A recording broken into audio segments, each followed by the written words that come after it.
Assalamualaikum, salam Malaysia Madani, berita Parlimen bersama saya Muhammad Shah Musa.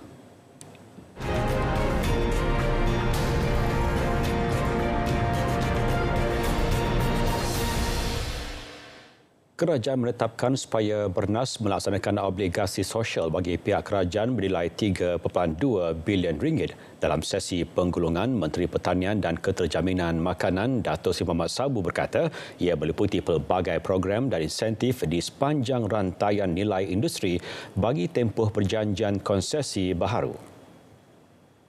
Pihak Bernas juga bersetuju berkongsi 30% daripada keuntungan bersih syarikat bersama 240,000 pesawah di seluruh negara. Prestasi Bernas selaku pengimport utama beras sentiasa dipantau dan diberikan penilaian oleh kerajaan melalui pencapaian Key Performance Indicators yang telah ditetapkan dalam perjanjian konsesi tersebut. Sementara itu, jumlah stok bekalan beras hingga 24 Oktober adalah sebanyak 832,182 tan metrik. Ia mencukupi bagi menampung keperluan beras negara bagi tempoh 4 hingga 5 bulan. Dalam pada itu, Sabah dan Sarawak berpotensi besar dijadikan sebagai jelapang padi kedua negara. Justru kerajaan sedang mengenar pasti kawasan seluas 50,000 hektar di Sabah dan Sarawak bagi tujuan penanaman padi. Kerajaan prihatin tentang rungutan daripada pihak perladangan mengenai cukai-cukai yang dikenakan. Timbalan Perdana Menteri Dato' Sri Fadilah Yusof berkata justru kerajaan akan melaksanakan kajian komprehensif mengenai percukaian sawit. Beliau yang juga Menteri Peladangan dan Komoditi menjelaskan berkenaan cukai dikenakan, kerajaan telah mengambil kira purata kos pengeluaran. Secara purata kos pengeluaran buah tandan segar di ladang adalah di antara RM300 hingga RM450 setan. Untuk itu, Kementerian akan melaksanakan kajian yang lebih komprehensif mengenai pencukaian dalam sektor sawit dan hasil kajian tersebut akan membantu kerajaan dalam rangka strategi dan polisi untuk memastikan sektor ini terus mampan dan berdaya saing. Pada masa ini, KPK sedang dalam proses akhir due diligence dengan izin bagi melaksanakan kajian. Kajian ini dijangka siap sepenuhnya pada tahun hadapan. Jelas beliau lagi berkuasa 1 Januari 2022, kerajaan telah meningkatkan nilai ambang levi keuntungan luar biasa WPL daripada RM2,500 setan kepada RM3,000 setan bagi negeri-negeri di Semenanjung Malaysia, manakala RM3,000 setan kepada RM3,500 setan bagi Sabah dan Sarawak. Kadar levi di Sabah dan Sarawak turut diselaraskan kepada 3% seperti kadar levi bagi negeri-negeri di Semenanjung. Bagi menggubal Akta Kebebasan Maklumat, parameter serta garis panduan jelas perlu diwujudkan. Menteri di Jabatan Perdana Menteri Undang-Undang dan Reformasi Institusi Dato' Sri Azalina Osman Said ketika menggulung perbahasan berkata kerajaan bersetuju supaya Akta Rahsia Rasmi 1972, Akta 88 dipinda sewajarnya supaya kedua-dua akta tersebut saling melengkapi. Ia bagi memberi akses kepada orang awam mendapatkan maklumat daripada badan awam dan kerajaan.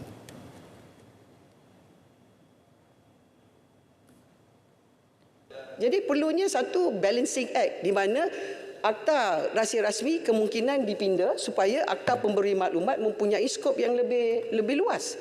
Jadi itu semua kata orang dalam bahasa orang putih building blocks.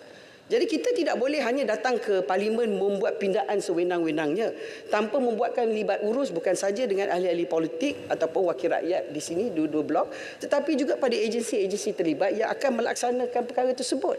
Tetapi dialog tersebut, perbincangan tersebut, percakapan tersebut disebut oleh kerajaan Perpaduan Madani oleh Yang Amat Berhormat Perdana Menteri ke-10. We are not keeping quiet about it. Kita bercakap. Dalam itu, hasil kajian penyelidikan berhubung penggubalan Akta Pembelaan Awam dijangka siap sebelum tahun hadapan. Kajian dibuat untuk memperkasakan akses bantuan guaman bagi kes jenayah kepada golongan kurang berkemampuan. Jabatan Perkhidmatan Awam JPA akan meneruskan tajaan beasiswa kepada penuntut bidang perubatan selagi terdapat keperluan guna tenaga pegawai perubatan bagi perkhidmatan kesihatan negara. Menteri di Jabatan Perdana Menteri Hal Ehwal Sabah, Sarawak dan Tugas-Tugas Khas Dato' Armizan Muhammad Ali berkata ia termasuk bidang perubatan, kesihatan, pergigian dan farmasi. Tajaan kepada pelajar bidang perubatan selagi mana terdapat keperluan guna tenaga pegawai perubatan bagi perkhidmatan kesihatan negara. Penajaan pelajar dalam bidang perubatan ini juga adalah tertakluk kepada kajian dan unjuran yang dibuat oleh Kementerian Kesihatan Malaysia. Keputusan untuk meneruskan tajaan kepada pelajar dalam bidang yang melibatkan perubatan kesihatan ini termasuklah bidang-bidang yang disebutkan tadi akan dilaksanakan berdasarkan unjuran yang dikemukakan oleh Kementerian Kesihatan Malaysia. Sementara itu, 13,659 penjawat awam menghadiri sesi libat urus berkaitan kajian sistem seraan perkhidmatan awam SSPA setakat 25 Oktober lepas. Bila berkata sesi libat urus untuk mendapatkan input penjawat awam itu meliputi 6 sesi melibatkan kelompok perkhidmatan, kementerian dan agensi selain 10 sesi di peringkat pejabat setiausaha Kerajaan Negeri Pulau Pinang, Terengganu, Negeri Sembilan, Kedah, Perak, Pahang, Perlis, Selangor, Melaka dan Kelantan. Bila berkata sesi libat urus di 3 negeri lagi iaitu Sabah, Sarawak dan Johor dijangka diselesaikan dalam tahun ini.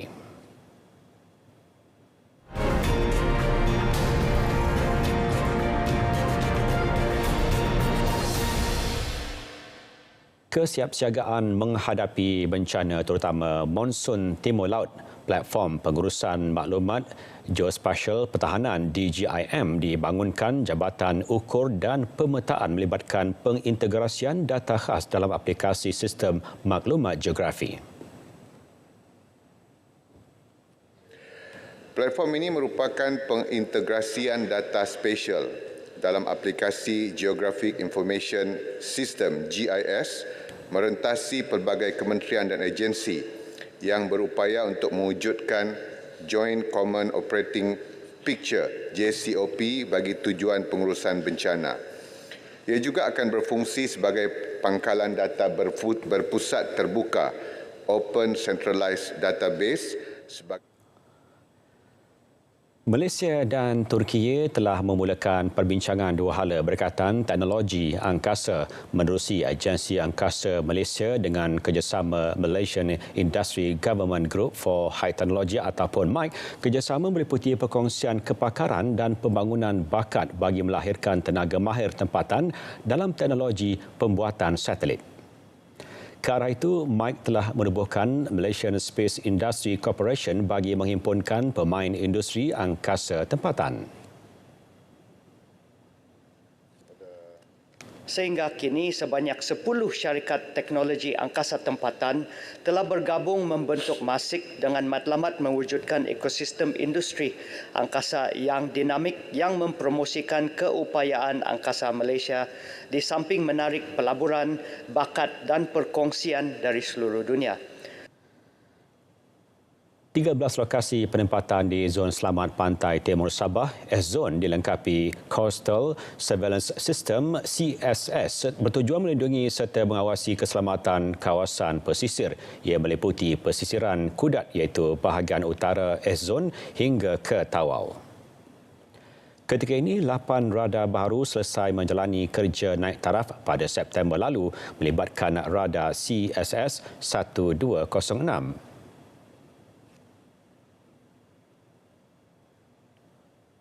Projek menaik taraf ini bertujuan untuk meningkatkan keupayaan, pengesanan radar dan keupayaan perintah dan kawalan. Kesemua radar tersebut adalah berstatus operasi sepenuhnya, full mission capabilities. Walau bagaimanapun terdapat 5 buah radar, iaitu radar CSS ISA Spexer 2000 yang telah mengalami kerosakan dan dah tak boleh nak repair, tak ekonomi untuk di repair lagi dah, Datuk Petua.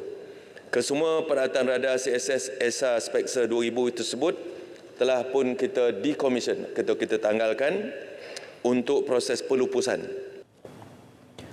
Bagi menutup sepenuhnya kelompongan di kawasan tersebut, MINDEF melaksanakan perolehan 6 rada melibatkan peruntukan kira-kira RM57 juta dalam rancangan Malaysia ke-13.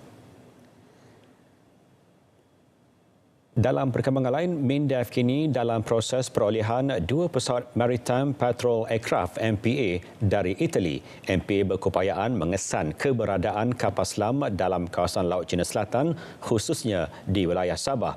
Jelas Datuk Seri Mohamad, radar jarak jauh oleh ATM di Pangkalan Udara Tentera Laut Labuan tidak dapat mengesan kapal selam.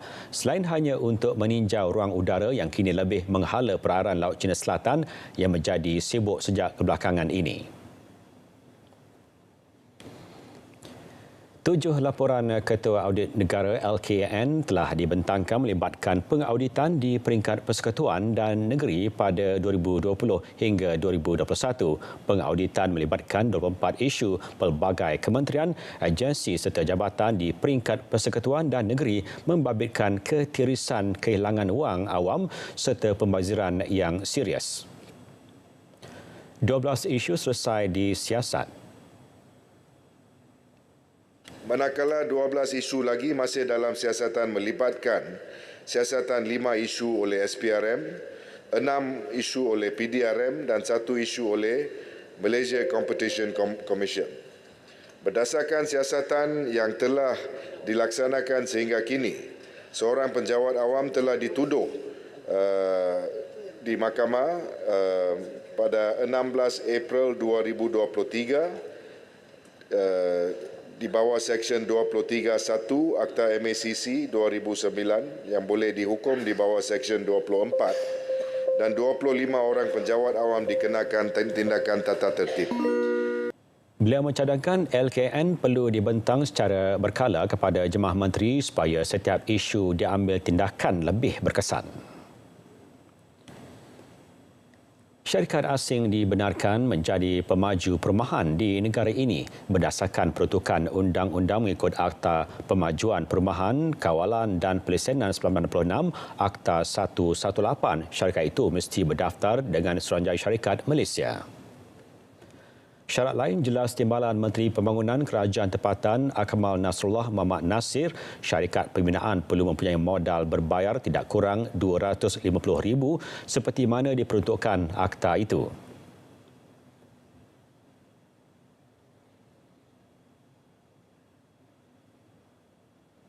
Berdasarkan Akta 118 ketika ini memang tiada peruntukan yang menghalang mana-mana syarikat asing untuk menjadi pemaju perumahan, dan sekiranya terdapat mana-mana pemaju perumahan yang terlibat tidak mematuhi peruntukan Akta 118, maka perkara inilah yang kita kena tengok dari segi tindakan yang boleh diambil. Berita Parlimen berakhir di sini. Teruskan sokongan dan bantuan kepada rakyat Palestin yang ditindas Zionis dari sungai hingga ke segara Palestin. Pasti merdeka. Malaysia Madani, tekad perpaduan, penuh harapan. Assalamualaikum dan selamat malam.